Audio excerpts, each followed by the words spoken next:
What up, everybody? This is Stuart Knight, author of the books Marginalizing White Supremacy, Poetic Visions, A Steep Mister for a Sister, and my latest work, A Spirit the World Has Forgotten.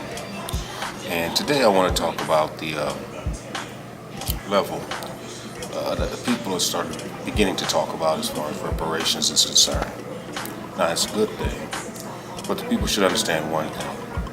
White people have no intentions on ever paying you reparations. But that does not mean that you shouldn't fight for them. And it's a good thing that you're going to fight. Maybe they can be convinced to do the right thing, but chances are they won't. And that's because of this.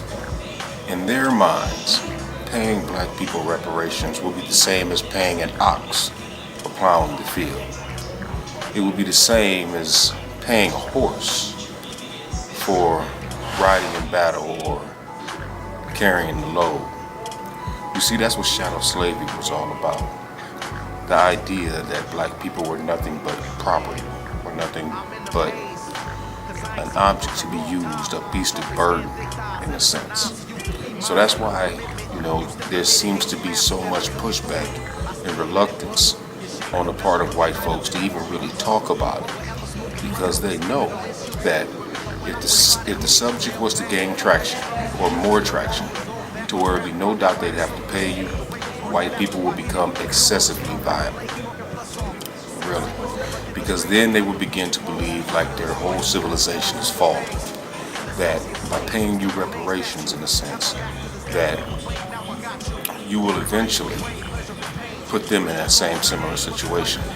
You will be given the access to the resources that actually built up their civilization. And they think that in turn that you will build yours up and then subjugate them to your rule. They truly inherently believe this. But like I said, that doesn't mean you don't fight.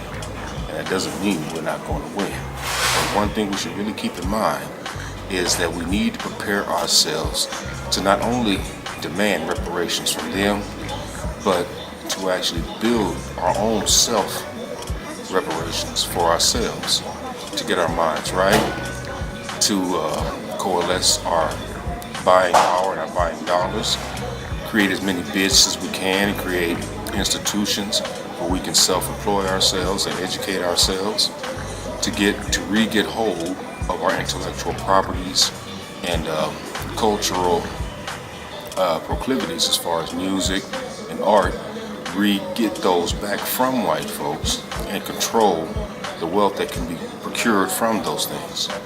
That's what we have to work on in the process of demanding reparations from white people, is building our own at the same time. So just in case if things does get violent, and I hope they don't, we'll be on our feet and ready and prepared to actually put the fight back at their ass like it's supposed to be. Once again, this is Stuart Knight, author of the books Marginalizing White Supremacy, Poetic Visions, A Steep Mister for a Sister, and my latest work, A Spirit the World Has Forgotten. Keep up the fight, black people. Peace.